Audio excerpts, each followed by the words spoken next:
عسى أن تكرهوا شيئا وهو خير لكم وعسى أن تحبوا شيئا وهو شر لكم والله يعلم وأنتم لا تعلمون يسألونك عن الشهر الحرام قتال فيه قل قتال فيه كبير وصد عن سبيل الله وكفر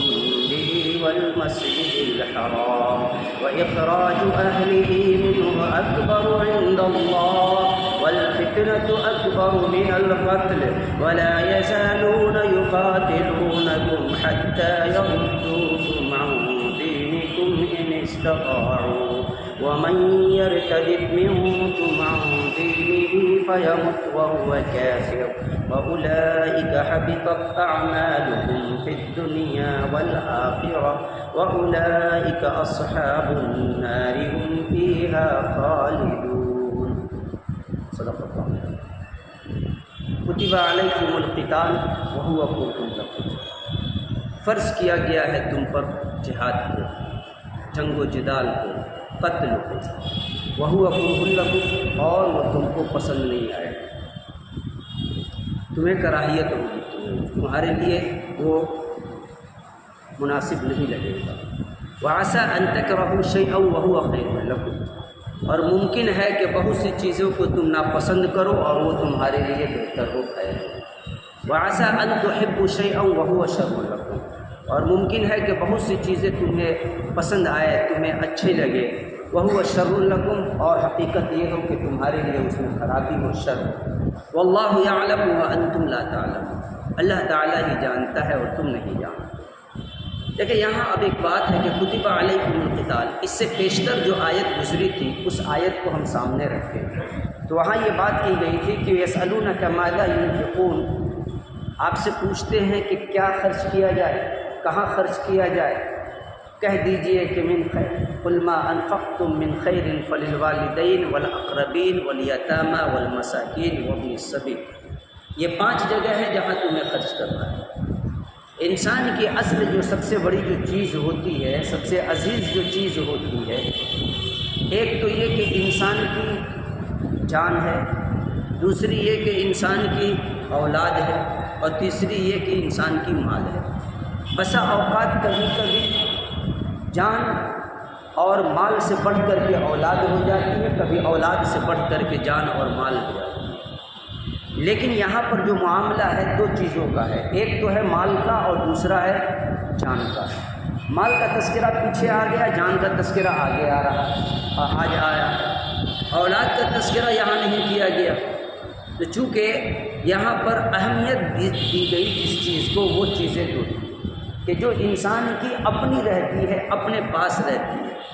انسان سے کہیں نہ کہیں عارضی طور پر کبھی اولاد سے ناراضگی کی وجہ سے اولاد سے منہ موڑ سکتا ہے، لیکن اپنی جان سے منہ موڑ نہیں سکتا، اپنی مال سے منہ موڑ نہیں سکتا. آخری وقت میں مرض الموت میں بھی مبتلا وہ انسان رہے گا، اور دنیا کی محبت اس کے دل میں گھر کر گئی ہے تو بھی اسے اپنی اولاد سے زیادہ اپنی مال کی فکر ہوگی. جبکہ حقیقت یہ ہے کہ اس مال سے اب اس کے مر جانے کے بعد اس سے کوئی فائدہ ہونے والا نہیں. مال کا تذکرہ پیچھے آ گیا، اب یہاں پر جان کی بات آئی ہے کہ کتب علیکم القتال، کہ تمہارے لیے جنگ کو فرض کیا گیا، قتال کو فرض کیا گیا. اب یہ دیکھیں کتبہ کا جہاں جہاں لفظ آیا ہے وہ فرضیت کے لیے آیا ہے. اس سے پیشتر یہ بات گزر چکی ہے، یا ایھا الذین آمنوا کتب علیکم القصاص، اے ایمان والو تم پر بدلے کو فرض کر دیا. پھر اس کے بعد آیا کتب علیکم اذا حضر احدکم الموت ان ترک خیرا الوصیۃ للوالدین، وراثت کے تعلق سے وہاں پر آیا کہ تم پر وراثت کو فرض کیا گیا. اس کے بعد ہی اسی صفحے میں آیا یا ایھا الذین آمنوا کتب علیکم الصیام، اے ایمان والو تم پر روزے کو فرض کیا گیا. اسی طرح سے 5ویں پارے میں ایک جگہ ان الصلاۃ کانت علی المؤمنین کتابا موقوتا، نماز کو فرض کیا گیا اس کے مقررہ وقت پر. یہاں پر اب بات آ رہی ہے جس طرح پیچھے آئی تھی یا ایھا الذین آمنوا کتب علیکم القصاص، یا ایھا الذین آمنوا کتب علیکم الصیام، کہ اے ایمان والو تم پر روزوں کو فرض کیا گیا ہے. یہاں ایمان والوں کا لفظ نہیں لایا گیا، لیکن کہا گیا کتب علیکم القتال، کہ تم پر جنگ کو فرض کیا گیا ہے. اب جنگ فرض ہونے کی کئی وجوہات ہیں. جنگ فرض ہونے کی،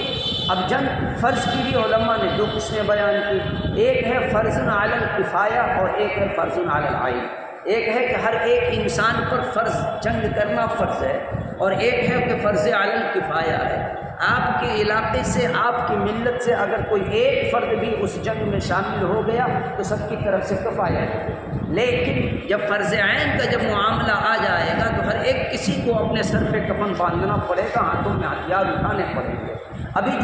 یہ دونوں چیزوں کو دیکھیں کہ ملک فلسطین جو اتنے دنوں سے جو جنگ چل رہی ہے،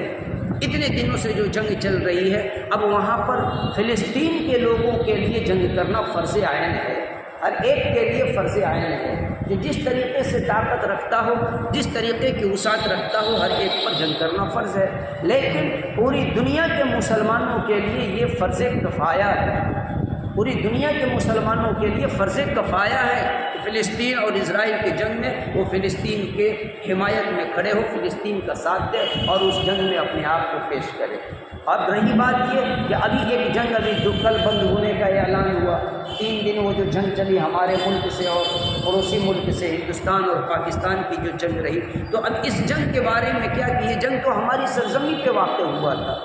یہ تو ہمارے ملک میں واقع ہوا تھا، تو کوئی کیا یہاں پر اس جنگ میں حاضر ہونا یا یہ جنگ ہمارے اوپر فرض ہو جائے گی؟ تو یہ جنگ ہمارے لیے فرض نہیں ہوگی۔ اسلام نے کوئی بھی جنگ، اسلام نے جب بھی کسی بھی جنگ اور کسی بھی جہاد و قتال کی بات کی ہے تو اس جنگ کا خلاصہ یہ ہے کہ وجاہدوا فی سبیل اللہ، اللہ کے لیے جنگ، سیاسی پہلوؤں سے جنگ نہ ہو۔ یہ ملکی پیمانے کی بات تھی، یہ ملک کی بات تھی کہ ملک کی فورسز، ملک کے جو آرمی ہیں، ملک کے جو ڈیفینڈر ہیں، وہ ایک دوسرے سے لڑے، سیاسی پہلو پر اس کا کس طرح سے اٹیک ہو یا کس طرح سے۔ اب اس میں عام آدمی کوئی اٹھے اور کہے کہ نہ ہم بھی جائیں گے لڑنے کے لیے، تو ایک تو یہ کہ گورنمنٹ اس کو اپروول دے گی نہیں، کیونکہ یہ جنگ جو ہے تو وہ ملکی جنگ ہے، سیاسی طور پر یہ جنگ ہے، اس لیے اس جنگ میں آپ کو شامل نہیں ہونا ہے۔ ہاں، اس ملک کے ڈیفینڈ کے لیے، اس ملک کی تحفظ کے لیے ہمیں اگر جنگ کرنے کی ضرورت ہے تو ہم نے اس ملک کی تحفظ کے لیے ہم نے اپنے فورسز رکھے ہیں، ہم نے فورسز کو آلات سے لیس رکھے ہیں، ہم نے یہ تمام چیزیں رکھی ہیں، تو گویا کہ یہ جو جنگ تھا یہ جنگ ہمارا اسلامی نہیں تھا، اس لیے یہ جنگ فرض نہیں تھا ہم پر، ملک میں تھا ہمارے۔ لیکن اب رہی بات کہ اگر فلسطین کی جو بات کی جائے تو وہ سیاسی جنگ اگرچہ رہی ہو، لیکن اب وہ سیاست سے اوپر اٹھ کر کے دینی جنگ ہو چکی ہے۔ اب تحفظ ہے، مقصد کیا ہے؟ مسجد اقصیٰ کی حفاظت کرنا، مسجد اقصیٰ کی حفاظت کرنا، کیونکہ یہودیوں کا تو ایک پوری کی پوری ایک سازش ہے اور ان کا یہ ٹارگٹ ہے کہ ہمیں کسی بھی صورت حال میں، کسی بھی طرح سے ہمیں کیا کرنا ہے کہ مسجد اقصیٰ کو شہید کرنا ہے اور وہاں پر ہیکل سلیمانی کی تعمیر کرنی ہے، یہ ان کا اصل مقصد ہے۔ تو اب وہ مسجد اقصیٰ کو بچانے کے لیے کہ جو وہ جنگ لڑی جا رہی ہے تو وہ جنگ اسلامی ہے، اس لیے پوری دنیا کے مسلمانوں کے لیے اس جنگ میں شامل ہونا فرض کفایہ ہے اور وہاں والوں کے لیے اس جنگ میں شامل ہونا فرض عین ہے۔ تو کتب علیکم القتال، تو یہ جنگ تمہارے لیے فرض کر دی گئی، وَهُوَ كُرْهٌ لَكُمْ، اگرچہ یہ بات تمہیں پسند نہ آئے۔ اب یہ جو بات جس مقصد یہ اس آیت کا نزول جس کنڈیشن میں ہوا ہے، اب ذرا سا یہ بات جو کہی گئی کہ وَهُوَ كُرْهٌ لَكُمْ، کراہیت کہتے ہیں ناپسند کو، کراہیت کہتے ہیں، وہی ہے کرہ لکم، مکروہ چیزیں جو ہم عام طور پر سنتے ہیں، ایک ہے حلال اور ایک ہے حرام اور دوسرا ہے مکروہ۔ مکروہ کا مطلب یہ ہوتا ہے ناپسند کیا ہوا، جس کو پسند نہیں کیا گیا۔ تو یہاں پر یہ بات جو کہی گئی ہے کہ جنگ تم پر فرض کر دیا گیا، وَهُوَ كُرْهٌ لَكُمْ، اگرچہ تمہیں یہ پسند نہ آئے۔ یہ اس آیت کے اب جس وقت یہ اس آیت کا نزول ہوا تھا، اب اس زمانے کو دیکھنا پڑے گا، اس وقت اور اس حالات اور کنڈیشن کو دیکھنا پڑے گا، تب یہ بات سمجھ میں آئے گی کہ وَهُوَ كُرْهٌ لَكُمْ کیوں کہا گیا۔ کیونکہ یہ جو قرآن جو نازل ہوا تھا تو نبی پاک صلی اللہ علیہ وسلم پر، اور جو سامنے جو لوگ تھے وہ کون تھے؟ صحابہ کرام رضوان اللہ عنہم اجمعین تھے۔ تو کیا صحابہ کرام رضوان اللہ عنہم اجمعین بھی کرہ لکم کے تحت آ جائیں گے؟ کیا ان کو بھی اس جنگ کرنا ناپسند تھا؟ اصل مسئلہ اب یہ سمجھنا ہوگا، 13 سال تک مکہ میں مسلمان مظلوم بن کر کے رہے، 13 سال ہجرت کر کے مدینہ پہنچے ہیں، اور مدینہ جب پہنچے ہیں تو ادھر جو کفار مکہ مشرکین مکہ جو تھے وہ آپس میں اب یہ ان کے مشورے چل رہے ہیں، آپس میں اب ان کی تیاری چل رہی ہے کہ یکبارگی کوئی حملہ کیا جائے اور حملہ کر کے مدینہ سے مسلمانوں کا خاتمہ کر دیا جائے، یعنی کہ اسلام کو ختم کر دیا جائے، اسلام کے پرچم کو روند دیا جائے، قرآن کی تعلیمات اور رسول اکرم صلی اللہ علیہ وسلم کی سنتیں، اللہ کے نافذ کردہ شریعت، ان تمام چیزوں کو ختم کر دیا جائے۔ کیونکہ یہ وہم و گمان میں یہاں یہ تھے کہ یہ تو مکہ میں تھے تو اتنے مظلوم بن کر کے تھے، ان کے پاس اتنی طاقت کہاں سے کہ یہ لڑ سکے، ان کے پاس اتنی طاقتیں کہاں سے کہ یہ لڑ سکے، ابھی یہ کم ہیں، ابھی یہ کم ہیں، اور اگر کسی حال میں ہم ان کو نپٹ لیں، اسی حال میں ہم دبوچ لیں گے تو ہم ان پر حاوی ہو جائیں گے۔ ایک تو یہ چیز تھی کہ یہ مکہ سے، دوسری چیز یہ کہ ابھی تو یہ مکہ سے گھسے پیٹے بیچارے مدینہ کو ہجرت کر گئے، ہجرت کیے تھے، ابھی تو خود سے سنبھلے بھی نہیں تھے۔ جو مہاجرین تھے تو ان مہاجروں میں سے آپ اکثروں کی حالات ایسی تھی کہ سب بے سر و سامان تھے، کسی کے پاس مالی اسباب نہیں، کسی کے پاس مکان نہیں، کسی کے پاس تجارت کا کوئی سامان نہیں، ذریعہ معاش کا کوئی مکمل نظام ابھی نہیں ہو سکا تھا، اور اس وقت مکہ میں یہ تیاری چل رہی ہے کہ ان کو ختم کر دیا جائے۔ تو اللہ تعالیٰ نے کہا کتب علیکم القتال، ہے سنو بہت ہو گیا، بہت ہو گیا، بہت ظلم سہ لیا، اسلام کا ایک پہلو تم نے دکھا دیا برداشت کا، اب دوسرا پہلو تمہیں دکھانا ہے کہ اسلام بزدلی کی تعلیم نہیں دیتا۔ پہلا پہلو 13 سال تک تم نے تحمل سے کام لیا، برداشت کیا، اور ان کے ہر ایک مظالم کو، ہر ایک مصائب کو، ہر ایک فتنے کو تم لوگوں نے بڑی تحمل اور صبر و قناعت کے ساتھ تم نے برداشت کیا۔ اب لیکن اللہ اس کی اجازت نہیں دیتا۔ اب سنو تو اب کیا حکم ہے؟ کتب علیکم القتال، جاؤ تمہارے اوپر جنگ کرنا فرض ہو گیا، جنگ کرنا فرض ہو گیا۔ کمال ہے ابھی روزہ فرض نہیں ہوا، ابھی حج فرض نہیں ہوا، ابھی زکوٰۃ فرض نہیں ہوا، اور کیا ہوا؟ جاؤ جنگ کرو۔ کتب علیکم القتال، تمہارے لیے جنگ کو فرض کر دیا۔ اب تو ظاہر سی بات ہے ہمارے پاس نہ سر و سامان ہے، نہ مال و اسباب ہے، نہ معاش کا ہمارا معاملہ حل ہے، ہم تو خود ایک اجنبی شہر میں آ کر کے ابھی یہاں کے حالات اور یہاں کے ماحول کو سوچنے اور سمجھنے کے ہم فکر میں لگے ہوئے ہیں، اور یہ چیز آ گئی کہ اب جنگ کرنا ہے۔ تو ظاہر سی بات ہے، انسانی تقاضا یہ ہے کہ ظاہر سی بات ہے کہ سڈنلی اچانک اس طرح کہ اگر کوئی فیصلہ حکم آ جائے گا تو انسان تھوڑی سی ارے یہ کیا ہو گیا، یہ کیسے ہوا؟ یہ اصل مقصد تھا قرآن کا۔ ایسا نہیں ہے کہ صحابہ کو یہ چیز ناپسند تھی، ایسا نہیں ہے کہ صحابہ کو یہ چیزیں ناپسند تھی کہ نہ ہم تو جنگ کرنے نہیں جائیں گے۔ دوسرا ایک چیز یہ تھا کہ جنگ کا اعلان کر کے اس آیت کے نزول کے ساتھ منافقوں کو چھاٹ دیا گیا۔ جو لوگ گھسے پیچھے نہ ہم بھی تو آپ ہی کا کلمہ پڑھتے ہیں، ہم بھی تو آپ ہی کے ہیں، آؤ جنگ میں، نہ یہ کیا ہو گیا؟ وَهُوَ كُرْهُ لَكُمْ، تمہیں یہ چیز پسند آئی۔ تو یہاں سے ایک مراد یہ کہ اگرچہ یہ چیز تمہیں ناپسند ہے تو اس سے اگر صحابہ کا وہ طبقہ کہ جو اپنے عارضی حالات کو دیکھ کر کے تھوڑے سے پریشانی میں مبتلا ہوئے تھے، تو دوسرا طبقہ وہ بھی تھا منافقین کا، قریب کا، آتے آتے جنگ جدال شروع۔ اب آگے کہہ رہے وَعَسَىٰ أَن تَكْرَهُوا شَيْئًا وَهُوَ خَيْرٌ لَكُمْ، ہاں عارضی طور پر تمہیں لگ رہا ہوگا کہ ہم تباہ ہو جائیں گے، ہلاک ہو جائیں گے، مٹھی بھر ہے، برباد ہو جائیں گے، قتل ہو جائیں گے، اس لیے ابھی لڑنا پابندی نہیں ہے۔ اگرچہ تمہیں یہ لگ رہا ہے کہ تمہیں وَعَسَىٰ أَن تَكْرَهُوا، ممکن ہے، امید ہے کہ تم اس چیز کو ناپسند کرو، وَهُوَ خَيْرٌ لَكُمْ، لیکن حقیقت کیا ہے کہ وہ چیز تمہارے لیے بہتری ہوگی، ممکن ہے کہ وہ چیز تمہارے لیے بہتری ہوگی۔ اب کئی طرح سے اس بہتری کا جواب یہاں دیا جا سکتا ہے۔ ایک تو یہ قیامت تک آنے والے مسلمانوں کے لیے ایک میسج دے دیا گیا غزوہ بدر کے تعلق سے کہ اقلیت اور اکثریت کے مسئلے میں مت پڑو۔ یہ ضروری نہیں ہے کہ آپ کم ہیں، تعداد میں کم ہیں تو آپ مغلوب ہو جائیں۔ ایک تو میسج غزوہ بدر سے یہ ملا، ورنہ 313,000 سے ٹکرایا اور پسینہ چھڑا دیا کہ نہیں۔ دوسرا ایک میسج یہ کہ دنیا آج جو یہ طعنہ دے رہی ہے کہ اسلام جنگ کے اور تلوار کے بل پر پھیلا ہے، بے وقوف کہیں کہ کوئی بھی اگر منصف پسند انسان ہوگا جس کے اندر واقعی عدل ہو، انصاف ہو، تو انصاف کی کسوٹی پر اگر ان جنگوں کو رگڑے گا تو وہ چیز یہ دیکھے گا کہ 313 کی ہمت اتنی نہیں ہوگی کہ وہ 1000 والے کو چھیڑے،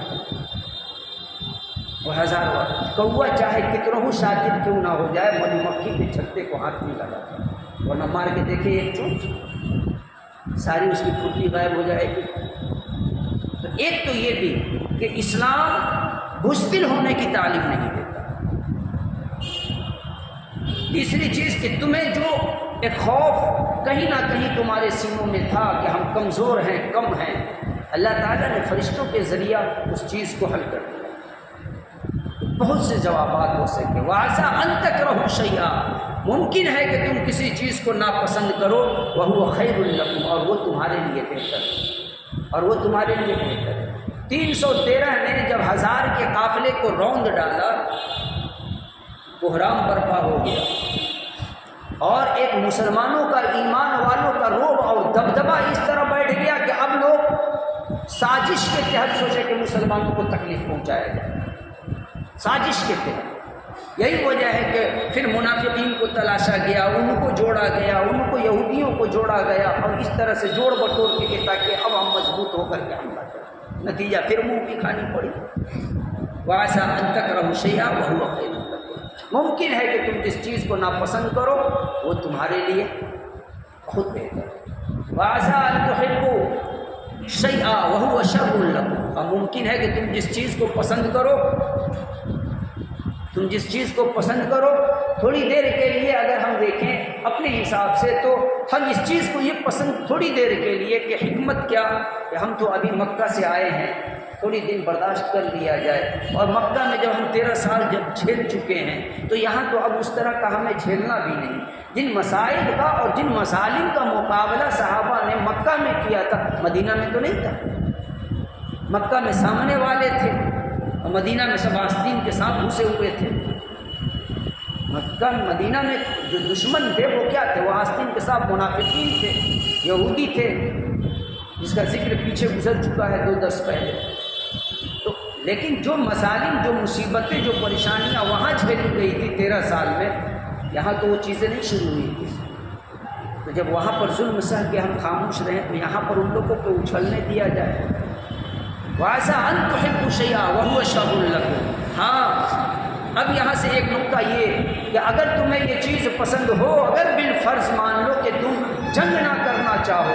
اور تم سوچو کہ 13 سال کے مظالم برداشت کر لیے ہیں، اب چھوڑو ہٹاؤ، لڑنا جھگڑنا نہیں ہے، جب 13 سال تک نہیں لڑے تو اب لڑنا جھگڑنا نہیں ہے، تو ممکن تھا کہ ایک شر یہ ہوتا کہ جس طرح تمہیں مکہ سے بے دخل کر دیا گیا اور مکہ سے نکال دیا گیا، مدینہ والے بھی تمہیں نکال دیتے، کیونکہ یہودیوں کا 3 جو قبیلہ تھا بڑا خطرناک قبیلہ تھا، بھلے قبیلہ بنو قریظہ تھا، نذیر تھا، اور اسی طرح قینقاع تھا۔ قبیلہ بنو قینقاع اتنا متشدد اور اتنا سخت اور اتنے بہادر قبیلہ تھا وہ کہ کسی مقام پر کچھ بات ہوئی تھی تو کہہ دیا تھا، اللہ کے نبی صلی اللہ علیہ وسلم نے جب کہا کہ یہ قینقاع والے اگر ہوش میں نہ آئیں تو انہیں بھی ہوش میں ہم لائیں گے بنو قریظہ کے بعد، تو کہا تھا کہ بنو قریظہ نہ سمجھیے گا، جب میدان میں آئیے گا تب پتہ چل جائے گا، اس انداز میں دھمکی دیا تھا قینقاع والوں۔ اب یہاں پر اس چیز کو سمجھے، وَعَسَىٰ أَن تُحِبُّوا شَيْئًا وَهُوَ شَرٌّ لَكُمْ، تم پسند کرو کہ جنگ نہ لڑیں اور ممکن ہے کہ یہ تمہارے لیے بہت زیادہ نقصان دہ ہو۔ اب مکہ والے تو ادھر سے آ جائیں، مدینہ والے اب یہاں اٹھ جائیں، اور پھر اس کے بعد اب تم کہاں جاؤ گے ہجرت کرنے؟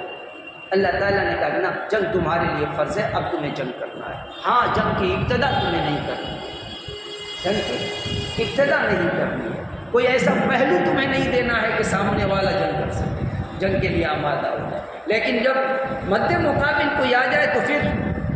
اللہ تعالیٰ کو سب سے زیادہ پسند وہ ہے کہ جو اللہ کے دین کے لیے میدان جہاد میں لڑے اور پیچھے اسے معلوم کہ پوری کی پوری فوج بھاگ گئی ہے، وہ اکیلا لڑتا ہوا اگرچہ وہ فاتح ہو جائے یا پھر وہ شہید ہو جائے، اللہ کو سب سے زیادہ پسندیدہ وہ بندہ، پھر یہ مقام ہوگا۔ وَعَسَىٰ أَن تُحِبُّوا شَيْئًا وَهُوَ شَرٌّ لَكُمْ وَاللَّهُ يَعْلَمُ وَأَنتُمْ لَا تَعْلَمُونَ، کیا معاملہ ہے اللہ بہتر ہے، تمہارے لیے ہر جنگ کو فرض کر دیا گیا، اب تم جنگ کرو، شر کیا ہے خیر ہے اس چیز کی فکر مت کرو، اس لیے کہ ان چیزوں کی فکر کرنے والا وہ بیٹھا ہوا ہے، وہ ہے کہ جس نے تمہیں یہ حکم قتال دیا ہے، جس نے تمہیں جنگ کرنے کا حکم دیا ہے وہ ہے وَعَسَىٰ أَن تُحِبُّوا شَيْئًا وَهُوَ شَرٌّ لَكُمْ وَاللَّهُ يَعْلَمُ، اللہ تعالیٰ جانتا ہے یہ اس کی حکمتیں کیا ہے، کس حکمت کے تحت تمہیں 13 سال تک روکا گیا، کس حکمت کے تحت اب تمہیں جنگ کرنے کا حکم دیا جا رہا، کس حکمت کے تحت۔ یہ تمام وہ مدبر کائنات ہے کہ جو تمام تدبیریں کر چکا ہے، تمام منصوبہ بندی کر چکا ہے۔ وَأَنْتُمْ لَا تَعْلَمُونَ، تم اس کی حکمتوں کے بارے میں کچھ نہیں جانتے، نہ جانتے ہو نہ جان سکتے۔ اب آگے یسألونک عن الشہر الحرام قتال فیہ قل قتال فیہ، اب یہاں پر ایک اعتراض کیا گیا تھا مشرکین مکہ کی جانب سے۔ ہوا یوں تھا کہ ایک وادی ہے، وادی نخلہ، جو طائف اور مکہ کے بیچ کی ایک وادی ہے، جس وادی کا نام ہے وادی نخلہ۔ اللہ کے رسول صلی اللہ علیہ وسلم نے غزوہ احد سے پہلے، بعض لوگوں نے کہا ہے کہ غزوہ بدر سے پہلے، بعض لوگوں نے کہا ہے کہ غزوہ خیبر سے پہلے، خندق سے پہلے، خیبر نے خندق سے، احزاب سے پہلے، لیکن خیر غزوہ احزاب کی جو بات ہے وہ تو درست نہیں ہے، اس لیے کہ عبداللہ بن جحش کو مقرر کیا تھا سپہ سالار کے تحت، اور عبداللہ بن جحش کی شہادت ہوئی ہے غزوہ احد میں۔ تو غزوہ احد سے پہلے یا غزوہ بدر سے پہلے ہوا یوں کہ آپ صلی اللہ علیہ وسلم نے چند صحابہ کے ساتھ عبداللہ بن جحش کو کی سرپرستی میں روانہ کیا کہ تم جاؤ اور تمہیں وادی نخلہ میں تمہیں جا کر کے ڈیرا ڈال دینا ہے۔ وہ وادی نخلہ وہ تھا کہ جو لوگ کس بنا پر، اس لیے کہ یہ خطرہ یہ تھا کہ مکہ کو سامان فراہم کرنے کے لیے اس علاقے کا، اس راستے کا استعمال کیا جاتا ہے۔ تو عبداللہ بن جحش اپنے ساتھیوں کے ہمراہ گئے، وادی نخلہ میں جب پہنچے تو دیکھا کہ ایک بڑا سا قافلہ ہے، بڑا سامان لدا ہوا، آدمی کم ہے اور سامان زیادہ ہے۔ تو انہوں نے روک ٹوک کیا، پھر روک ٹوک کرنے کے بعد سے وہاں پھر ایک جنگ کا معرکہ پیش آیا، اور وہ لوگ جب جانے لگے تو پھر دوڑا کر کے اور ایک شخص کو قتل کر دیا گیا، ایک یا دو شخص کو قتل کر دیا، صحابہ نے ایک دو شخص کو قتل کر دیا۔ اب یہاں ایک مسئلہ یہ آیا کہ چونکہ پیچھے بھی یہ بات گزر چکی ہے کہ 4 جو اشہر حرم ہیں، 4 جو مشہور مہینے ہیں، یہ جو حرمت کے مہینے ہیں، 4 جو حرمت کے مہینے ہیں، حرمت کے مہینے کا کیا کنسپٹ کہ حرمت کے وہ 4 مہینے ہیں کہ جن مہینوں میں جنگ نہیں کی جا سکتی۔ عرب کا بھی دستور تھا، دور جاہلیت سے یہ دستور تھا کہ عرب میں جب رسول اکرم صلی اللہ علیہ وسلم کی بعثت نہیں ہوئی تھی، جب اسلام وہاں پر رونما نہیں ہوا تھا، مشرکین کا دور تھا، آپس کی دشمنیاں اور ایک علاقے کا علاقے سے، قبیلے کا قبیلے سے، اس طرح کی جب دشمنیاں چل رہی تھی تو اس وقت ایسا ایک پروٹوکول تھا کہ بھائی 4 مہینے، سال میں 4 مہینے جنگ نہیں کیے جائیں گے، سال میں 4 مہینے لڑائی جھگڑے نہیں، کوئی کسی کا قاتل بھی ہو تو مقتول کا کوئی بھی وارث اگر دیکھ لے تو اسے قتل نہیں کر سکتا۔ وہ 4 مہینے، اس کے بارے میں سورۃ التوبہ میں بھی اللہ تعالیٰ نے فرمایا ان عدۃ الشہور عند اللہ 12 شہرا فی کتاب اللہ یوم خلق السماوات والارض منها 4 حرم، کہ یہ جو 4 مہینے ہیں وہ 4 مہینے ہیں کہ جو حرمت کے مہینے ہیں۔ وہ 4 مہینے کون کون ہیں؟ تو ایک محرم کا مہینہ ہے، ایک رجب کا مہینہ ہے، ایک ذوالقعدہ کا مہینہ ہے، اور ایک ذی الحج کا مہینہ ہے۔ دوسرے لفظوں میں آسانی کے ساتھ یہ سمجھے کہ ذوالقعدہ کا مہینہ ابھی جو شروع ہو چکا ہے، یہ مہینہ چل رہا ہے، آج 9 تاریخ ہے، 11 تاریخ ہے، 12 تاریخ ہے، ہاں آج 12 تاریخ ہے ذوالقعدہ کی، ایک یہ مہینہ، اس کے بعد کا جو ذی الحج کا حج والا مہینہ، ایک وہ مہینہ، اور اس کے بعد جو مہینہ ہے محرم کا مہینہ، یہ 3 مہینے لگاتار ہو گئے، اور ایک رجب المرجب کا مہینہ۔ یہ 4 مہینے ہیں کہ جن مہینوں میں وہ ایک پروٹوکول تھا کہ جنگ نہیں کرنی ہے، اور یہ اسلامی اصول بھی تھا اس وقت کہ ان 4 مہینوں میں، کہ تاکہ یہ 4 مہینے میں جنگیں نہیں ہوتی تھی۔ لیکن یہ جو ہوا تھا وادی نخلہ میں جو معاملہ پیش آیا تھا، تو وادی نخلہ کا جو معاملہ اس طریقے سے پیش آیا کہ پھر کہ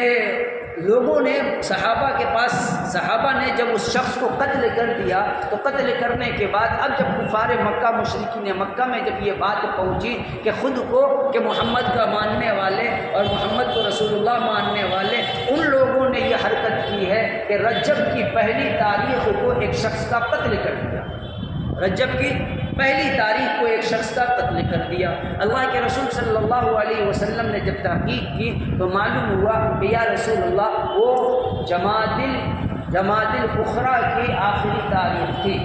جمادی الاخری کی آخری تاریخ تھی۔ اب کنفیوژن یہی ہوا کہ ان لوگوں نے جو قتل کیا تھا وہ جمادی الاخری کی آخری تاریخ تھی اور اس چیزوں کو ان لوگوں نے لے لیا کہ آج رجب کی پہلی تاریخ ہے۔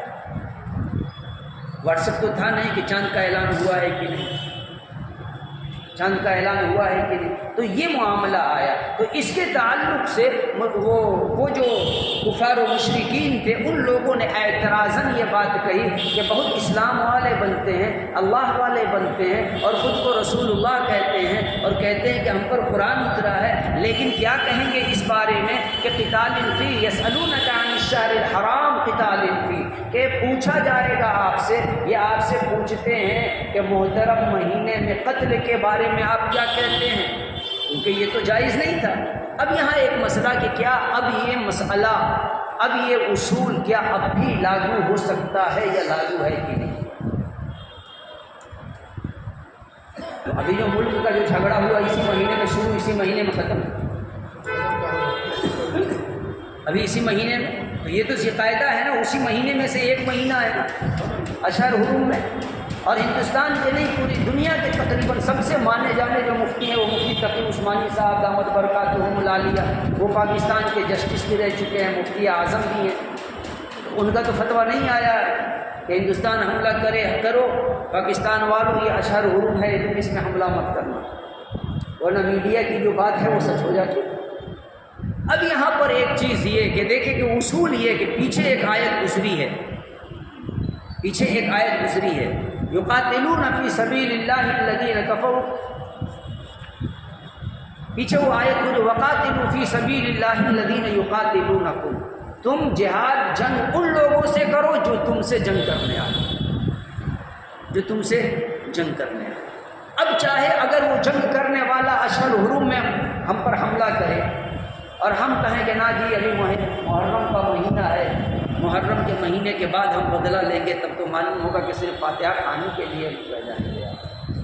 لوگ صرف قبروں پہ فاتحہ پڑھنے کے لیے آپ کا انتظار کریں گے۔ تو پہلا اصول یہ کہ جنگ کی ابتدا آپ کی طرف سے نہ ہو، مسلمانوں کی طرف سے نہ ہو، اور یہی ہے غزوہ بدر میں آپ دیکھیں نا کہ کون آیا تھا جنگ کرنے، غزوہ احد میں کون آیا تھا جنگ کرنے، غزوہ خندق میں کون آیا تھا جنگ کرنے، یا اس طرح کے اور بھی جو بنی قریظہ، بنو نذیر اور قینقاع وغیرہ کے ساتھ جو جنگیں ہوئی تھی، ان جنگوں کے اسباب پر اگر انسان غور کرے، تاریخ پر اگر غور کرے تو معلوم یہ ہوگا کہ اسلام کی جتنی بھی جنگیں ہوئی ہیں وہ تمام کی تمام جنگیں ڈیفینسو لڑی گئی، دفاعی جنگیں ہوئی، اٹیکنگ کوئی جنگ نہیں، اٹیک کے غرض سے کچھ نہیں، ڈیفینسو اگر جنگ نہیں ہوتی تو غزوہ احد میں، غزوہ بدر میں 70 لوگوں کو قید کر کے لایا تھا نا، 70 لوگوں کو قید کر کے لایا گیا تھا، کیا کرنا ہوتا، کیا کیا جاتا، قتل نہ کر دیا جاتا ان کا، علل اعلان ان کا قتل کر دیا جاتا، بلکہ حضرت عمر نے تو مشورہ بھی کیا تھا نا، میرے رشتہ دار کو میرے حوالے کیجیے، ابو بکر کے رشتہ دار کو ان کے حوالے کیجیے، عثمان کے رشتہ دار کو ان کے حوالے کیجیے، اور ہم اپنے ہاتھوں سے اپنے اپنے رشتہ داروں کا کام تمام کر دیں۔ لیکن سرور دو عالم صلی اللہ علیہ وسلم نے جو مشورے کے بعد جو فیصلہ کیا کہ فدیہ دو اور جاؤ آزاد ہو جاؤ، کیونکہ وہ جنگ ڈیفینسو جنگ، افینسو جنگ نہیں۔ تو یہ چیز کہ یسألونک عن، تو آج کے حکم میں کیا ہوگا یہ کہ جنگ اگر چھڑ جائے محرم کے مہینے میں، ذی الحج کے مہینے میں، ذی القعدہ کے مہینے میں، رجب کے مہینے میں، کیا کیا جائے گا؟ بھائی سامنے والے کے پاس آپ اگر بالکل ہاتھ ڈاؤن کر دیجئے گا تو سامنے والا آپ کے گھر سب بلڈوزر چلا کے نکال دے گا۔ اٹیکنگ آپ کو نہیں کرنی ہے، ڈیفینسو جنگ کرنی ہے، آپ کر سکتے ہیں ڈیفینس میں۔ اب ڈیفینس میں اگر ظاہر سی بات ہے ڈیفینسو جنگ کا کیا مطلب کہ صرف ہم روک تھام کریں، اور وہ دن بھر مارتا رہے ہم روک تھام کریں، نہیں، ڈیفینسو جنگ میں آپ حد سے تجاوز نہیں کرنا ہے، وہ اگر حملہ کر رہا ہے آپ حملہ کیجیے، وہ قتل کر رہا ہے آپ قتل کیجیے، وہ آپ کو قتل کرنے کی کوشش کر رہا ہے اس کے کرنے سے پہلے آپ قتل کر دیجیے۔ ہندوستان کا آئین بھی تو یہی کہتا ہے نا، سیلف ڈیفینس میں آپ سامنے والے کا قتل کر سکتے ہیں۔ ہندوستان کا قانون بھی اس چیز کو ایکسیپٹ کر رہا ہے کہ اپنے پروٹیکشن میں، سیلف ڈیفینس میں آپ سامنے والے کا قتل کر سکتے ہیں۔ یہی تو وہ چیز تھا، اسلام کا کانسیپٹ تھا، یہی وہ چیز تو ہے اسلام کا کانسیپٹ کہ سیلف ڈیفینس میں آپ کو جنگ کرنی ہے۔ لیکن افسوس کہ نہ تو ہمارے قوم کے لوگوں نے اسلام کو سمجھا، اور نہ وہ جو دو چار جو لوگ مسلمانوں کا نام کا لیبل لگا کر کے ٹیلی ویژن کے اینکروں کے پاس بیٹھ جاتے ہیں، نہ وہ بیچارے سمجھ پاتے ہیں، توفیق ہی نہیں ہوتی کہ اس چیز کو ایکسپلین کرے۔ میں بارہا کہتا ہوں کہ اسلام کی جو جنگیں ہیں ان جنگوں کے ٹرمس، تمام کنڈیشنز کو بتا دیا جائے، تمام اصول کو اگر بتا دیا جائے تو اسلام لانے کے لیے پوری دنیا صرف ان چیزوں کو حق اگر مان لے تو اسلام قبول کر لے۔ ایک بھی جنگ اسلام نے آفینسو نہیں لڑی ہے، اسلام نے جتنی بھی جنگیں ہوئی ہیں سب ڈیفینس۔ تو بہرکیف یسألونک عن الشہر الحرام قتال فیہ، کہ آپ سے پوچھتے ہیں یہ کہ محترم مہینے میں قتل کے تعلق سے آپ کہہ دیجئے کہ قل قتال فیہ کبیر۔ ہاں غلط تو ہے، گناہ تو ہے، اشہر حرم میں قتل کا کرنا گناہ ہے۔ یہ تو پھر کیا صحابہ نے گناہ کیا؟ نہیں، صحابہ نے کوئی گناہ نہیں کیا تھا۔ صحابہ نے گناہ اس لیے نہیں کیا تھا کیونکہ کہ جو قتل کیا گیا تھا وہ جمادی الثانی جمادی الاخری کی آخری تاریخ تھی، اور جن لوگوں نے اعتراض کیا تو ان لوگوں نے یعنی قریش مکہ نے تو وہ رجب کی پہلی تاریخ سمجھ کر کے، لیکن پھر بھی یہ اللہ تعالیٰ نے یہ دلیل نہیں دی کہ نہیں جی، اللہ تعالیٰ نے یہ دلیل نہیں دی کہ نہیں وہ تو رجب میں نہیں، اس کو تو جمادی الاخری میں قتل کیا گیا، ضرورت ہی نہیں ہے، کیونکہ ان کا جو سوال تھا وہ سوال اعتراضاً تھا، حقیقتاً نہیں تھا۔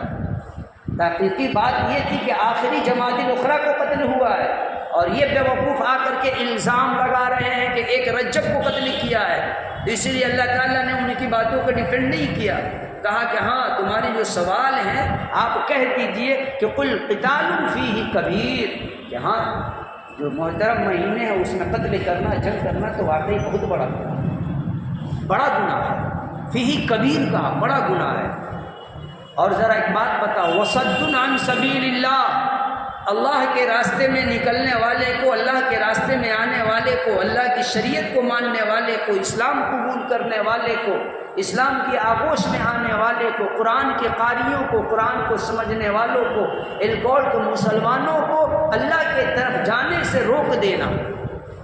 وصد عن سبیل اللہ، وکفر اللہ کی ربوبیت کا، رسول اللہ کی رسالت کا، کتاب اللہ کی صداقت کا، ان تمام چیزوں کا انکار کر دینا،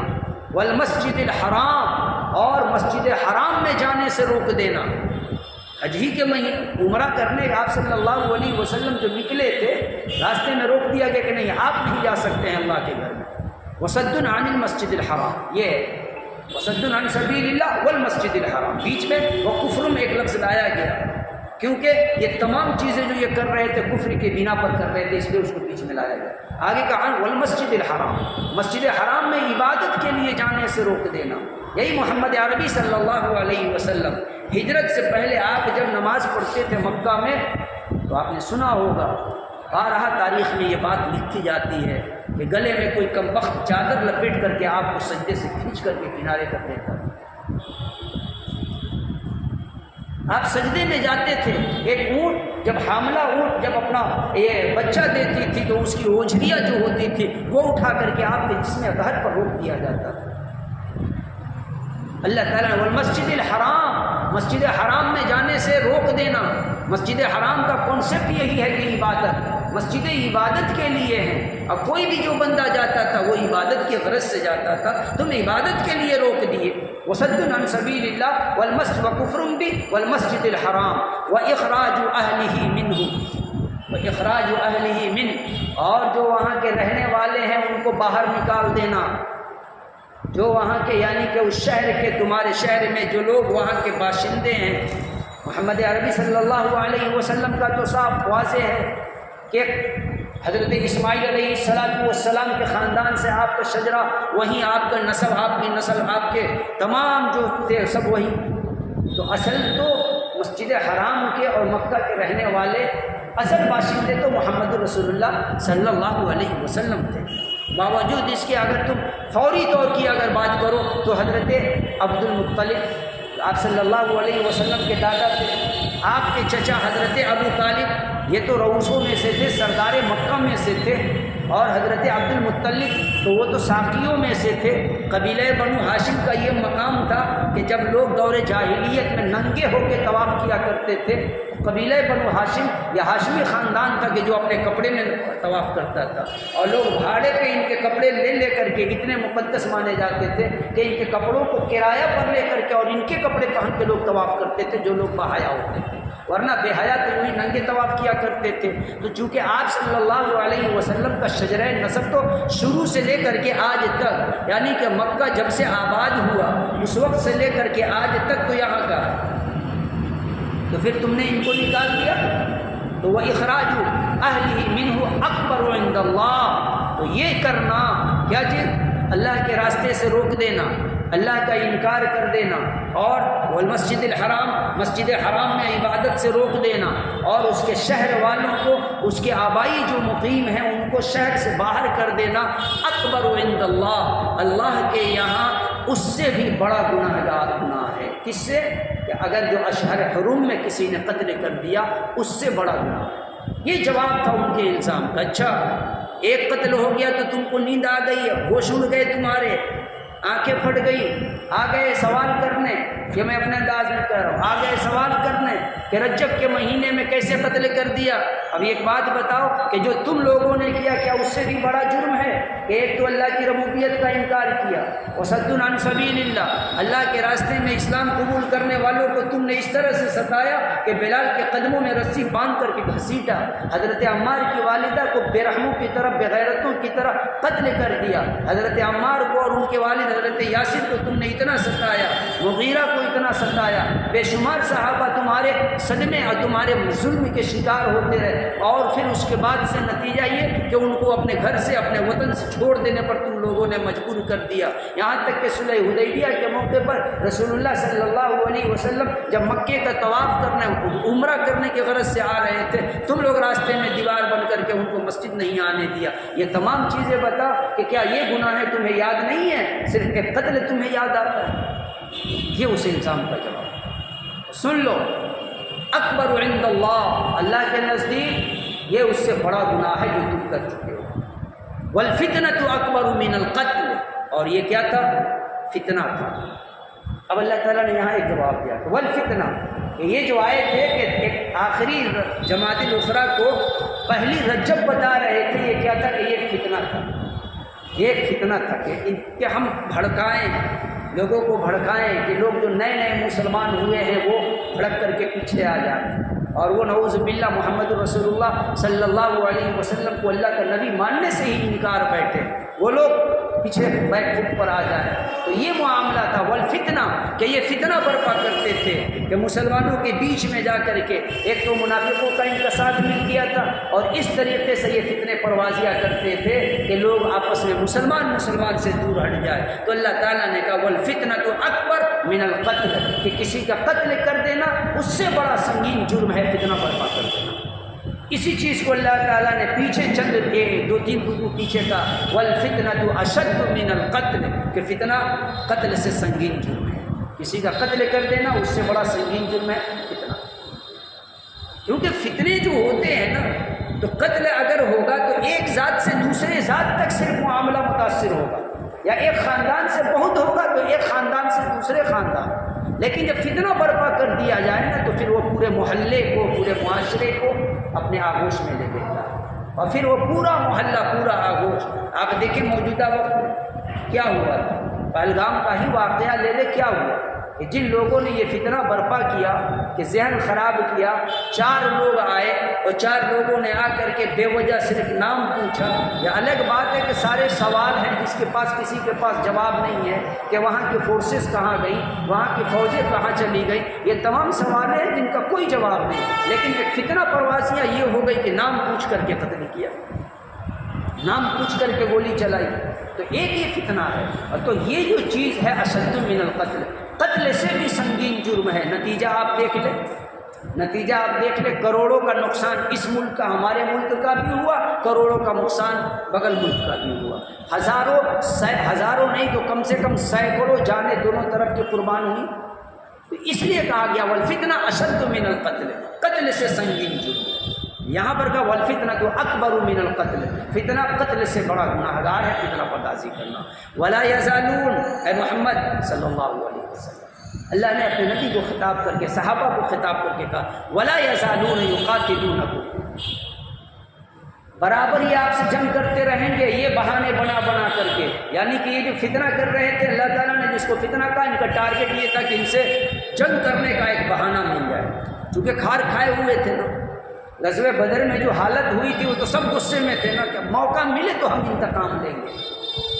تو اللہ تعالیٰ نے کہا کہ ولا یزالون یقاتلونکم، یہ ہمیشہ آپ سے جنگ کرتے رہیں گے، برابر آپ سے جنگ کریں گے۔ کب تک؟ اور دیکھیں یہاں پر ایک لفظ یقاتلونکم کہا اللہ تعالیٰ، یقاتلونک اگر کہتا تو صرف رسول اللہ صلی اللہ علیہ وسلم خطاب، لیکن یقاتلونکم کہا تم سب سے، یعنی کہ قیامت کے آنے والے تک جو مسلمان ہیں، جو مومن ہیں، یہ جو مشرکین ہیں، یہ جو کفار ہیں، بہانے تلاش کر کر کے ان سے قیامت تک یہ جنگ کرتے رہیں گے۔ آج دیکھیں نا کیا حال ہے، آج دیکھیں قتل کرنے والوں نے قتل کیا اور کہاں گئے، اس کا جواب کسی کے پاس نہیں۔ یہ جو 4 لوگ آئے نام پوچھ کے گولی چلایا وہ چلے گئے، کہاں گئے آج تک کسی کے پاس جواب نہیں۔ لیکن نتیجہ یہ کہ اس کے علاوہ تقریباً درجن کے حساب سے ہندوستان کے کونے کونے میں مسلمانوں کو صرف نام پوچھ کر کے یا تو قتل کیا گیا یا درجنوں لوگوں کو تکلیف پہنچائی گئی، پریشان کیا گیا۔ کیوں؟ بہانہ سے۔ تو ولا یزالون، جبکہ یہی وہ چیزیں تھیں، نام پوچھ کر کے قتل کرنا یقیناً یہ ایک بہت بڑا گندا کام ہے، لیکن یہ شروعات کہاں سے ہوئی تھی؟ شروعات تو اس کی دادری سے ہوئی تھی نا، شروعات تو اس کی دادری سے ہوئی تھی، پہلو خان کے گھر سے ہوئی تھی، پھر تبریز تک بات پہنچی، پھر راجستھان میں یہ بات پہنچی، اتر پردیش میں یہ بات، ٹرین میں جو پوچھ کر کے ایک آئی، حافظ جنید کو جو قتل کیا گیا، شروعات کہاں سے ہوئی تھی؟ شروعات تو ان کم وقتوں نے کی تھی کہ نام پوچھ کر کے اور خاص پہچان دیکھ کر کے قتل عام کرنا۔ یہ غلط بات ہے،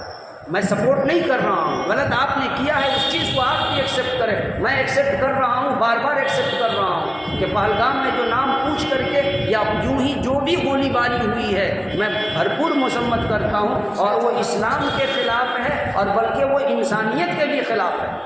میں ان کو مسلمان نہیں کہتا، اگرچہ وہ اپنا عام عادل بتائیں یا جو بھی نام بتائیں، گولی چلانے والے، میں ان کو مسلمان نہیں تسلیم کر سکتا، میں ان کو انسان نہیں تسلیم کرتا، الگ چیز ہے۔ لیکن یہ کہنے دیا جائے کہ شروعات تو آپ نے بھی کی ہے، ہم تو اپنے آپ کو ہم اپنی مذمت کر رہے ہیں کہ جو مسلمان نام دیا گیا تھا، آپ کب اس کی مذمت کریں گے؟ آپ اس کی کب مذمت کریں گے؟ بلقیس کے مجرموں کو اس طرح سے مالا پہنا کر کے آپ علل اعلان ان کا مالا پہنا کر کے استقبال کریں گے، کب تک آپ خاموش رہیں گے؟ کیوں نہ ہم آواز اٹھائیں؟ استغفر اللہ۔ تو بات یہ چل رہی تھی کہ ولا یزالون یقاتلونکم، یہ برابر آپ سے جنگ کریں گے، حتی یردوکم عن دینکم، اس وقت تک جب تک کہ یہاں تک کہ آپ اپنے دین سے پھر جائیے، یہاں تک کہ آپ اپنے دین سے پھر جائیے۔ اس کا بھی نمونہ دیکھ لیں، وسیم رضوی کو ہی دیکھ لیں، دین سے پھر گیا، وہ بہت کبھی رستوگی بنا، کبھی کچھ بنا، جو بننا چاہ رہا ہے سب اس کو بناتے چلے جا رہے ہیں، کیونکہ دین سے پھر گیا۔ تو جو کوئی بھی آج یوٹیوب پر بہت سے ایکس مسلم ایسے ہیں، بہت سے ایسے ایکس مسلم ہیں کہ جو ہیرو بنے ہوئے ہیں ہندوستان کے میڈیا کی نظروں میں، کیوں؟ اس لیے کہ وہ اپنے دین سے پھر گئے۔ یہ ہے ولا یزالون یقاتلونکم حتی یردوکم عن دینکم، جب تک کہ اپنے دین سے آپ پھر نہ جائیں، ان استطاعوا، آپ کو وہ دین سے پھر دیں گے، ان استطاعوا، اگر ان کے پاس استطاعت ہوئی تو، وہ طاقت ہوئی تو اس طرح اس وقت تک جنگ کریں گے کہ جنگ کریں گے یہاں تک کہ اپنی استطاعت اگر ان کو ہو گئی تو آپ کو آپ کے دین سے، اسلام سے، آپ کے مذہب سے منہ ہوا گیا، آپ دین سے ہٹ گیا کوئی، بالکل نارمل ہو گیا، پھر اب ڈزنٹ میٹر ہوا ہے اس میں۔ کل تک جو بڑے سے بڑے دشمن تھے، تو پرانی کہاوت ہے نا کہ واشنگ مشین چل رہی ہے، کتنا کچڑا ہے، جاؤ اس پارٹی کو جوائن کر لو، سب صاف ہو گیا۔ تو صرف پارٹی جوائن کر لینے پر اتنا صاف ہو سکتا ہے، تو دن سے پھر جانے پر سوچے کہ کیا ہو سکتا ہے۔ وَمَن يَرْتَدِدْ مِنكُمْ عَن دِينِهِ، لیکن خیال رہے کہ جس کسی نے بھی ارتداد کو اختیار کیا، وَمَن يَرْتَدِدْ مِنكُمْ، تم میں سے جس کسی نے بھی اپنے دین سے منہ موڑ لیا، مرتد ہو گیا، عن دِينِهِ، اپنے دین سے، فَيَمُتْ، اور وہ اسی حالت میں مر گیا، وَهُوَ کافر، تو وہ کافر ہو گیا۔ فَأُولَئِكَ حَبِطَتْ أَعْمَالُهُمْ فِي الدُّنْيَا وَالْآخِرَةِ، اور یہ وہ لوگ ہیں کہ جن کے نامہ اعمال زیرو بڑا سناٹا، فَأُولَئِكَ حَبِطَتْ أَعْمَالُهُمْ، ان کے اعمال بیکار ہو گئی، دنیا میں بھی اور آخرت میں بھی، فی الدنیا والآخرہ۔ اب یہاں ایک مسئلہ یہ آتا ہے کہ جو بندہ ارتداد ہو کر کے مرے تو وہ تو ظاہر سی بات ہے کہ وہ کافر ہو کر کے مر گیا۔ اب اس نے چاہے جتنی جنگیں کی ہوں، چاہے جتنے زکوٰۃ دیے ہوں، چاہے جتنے حج کیے ہوں، جتنے صدقات و خیرات کیے ہوں، سب کا تمام کے تمام سب برباد ہو گئی، بیکار ہو گئی۔ لیکن اگر کوئی ایسا آدمی ہو کہ جو مرتد ہوا اور پھر کلمہ پڑھ لیا، کچھ دنوں کے بعد پھر توبہ کر کے کلمہ پڑھ لیا، اس کے بارے میں کیا مطلب ہے؟ تو اس کے بارے میں دیکھیں کہ دو تین اقوال ہیں۔ امام شافعی رحمۃ اللہ علیہ کہتے ہیں کہ جب وہ مرنے سے پہلے جب کلمہ پڑھ لیا تو اب وہ جو چیزیں جو حالت ایمان میں جو نیک کام کیے تھے وہ چیزیں اس کو پھر فائدہ پہنچا دیں۔ امام ابو حنیفہ رحمۃ اللہ علیہ کہتے ہیں جب اللہ تعالیٰ نے خود کہہ دیا کہ وَمَن يَرْتَدِدْ مِنكُمْ عَن دِينِهِ فَيَمُتْ وَهُوَ كَافِرٌ، کہ جس کسی نے بھی راہ ارتداد کو اختیار کر لیا تو وہ سب کچھ اس کے اعمال برباد ہو گئے۔ اب رہی بات یہ کہ اس کے اعمال برباد ہو گئے، ہاں لیکن یہاں ایک حدیث میں کوٹ کروں گا، اللہ کے نبی صلی اللہ علیہ وسلم کی ایک حدیث وہ بھی ہے، من قال لا الہ الا اللہ، اللہ کے نبی صلی اللہ علیہ وسلم کی ایک حدیث ہے کہ جس نے لا الہ الا اللہ پڑھ لیا وہ ماقبل کی تمام گناہوں ختم ہو گئے، ماقبل کی تمام خطائیں ختم ہو گئی اس کی۔ یعنی کہ اگر ایک مجرم بندہ ہے، مشرک بندہ ہے، اگر وہ کلمہ پڑھ لیا، اسلام میں داخل ہو گیا تو ماقبل کی ساری گناہیں ختم ہو گئی۔ تو ممکن ہے کہ اگر کوئی ارتداد کا راستہ اختیار کیا اور پھر وہ ایمان میں داخل ہو گیا تو گویا کہ وہ نئے سرے سے پھر وہ دھلا دھلایا بن کر کے آ گیا۔ بہرکیف تو جس کسی نے بھی فیمت، اسی حالت میں وہ مر گیا، فہو کافر، تو وہ کافر ہے۔ فاولئک حبطت اعمالہم فی الدنیا والآخرہ، یہ وہ لوگ ہیں کہ جو لوگ اپنے اعمال کو جن کے اعمال دنیا اور آخرت دونوں جگہ ان کو نقصان ہی پہنچائیں گے، اب کوئی فائدہ نہیں پہنچا سکتا۔ حبطت کہتے ہیں کہ وہ کچڑے کی چیز جو دیکھنے میں لگے کہ خوب ہے لیکن اس کی حیت کچھ نہ ہو۔ بہت سے ہمارے شہر میں بہت سے جانور ایسے ہیں کہ جو کچڑا کھا کھا کر کے، پلاسٹک کوڑے پر سے کھا کھا کر کے، اور بیماری کی وجہ سے ان کا پیٹ اس طرح سے پھلا ہوا لگتا ہے کہ وہ جانور حاملہ ہے، لیکن ہے کیا؟ نہ اس کے اندر حمل کی کوئی شے ہے اور نہ تو اس کے جسم کے اندر جان ہے، بلکہ وہ ایک کباڑیا کو اپنے پیٹ میں کچڑے کو بھر لیا ہے، کوئی فائدہ نہیں ہے، نہ صحت کے اعتبار سے اس کو کوئی فائدہ ہے، نہ دنیا کے لوگوں کو اس کے جو وارثین ہے اس کو کوئی فائدہ ہے۔ یہ ہے حبیطہ، جو چیز دیکھنے میں بہت بھاری ہو، بہت زیادہ ہو، لیکن اس سے فائدہ کچھ نہیں۔ فاولئک حبطت اعمالہم، تو اسی طرح ان کے اعمال لگیں گے کہ سوشل ورکنگ میں بہت بڑے کام کیے ہیں لیکن بیکار، لگیں گے کہ اس نے 4 حج کیے ہیں لیکن سب بیکار، لگے گا کہ ہاں فلانے کی غریب کی بچی کی شادی کا پورا خرچ اٹھا لیا، مگر دنیا میں بھی آخرت میں بھی سب بیکار۔ واولئک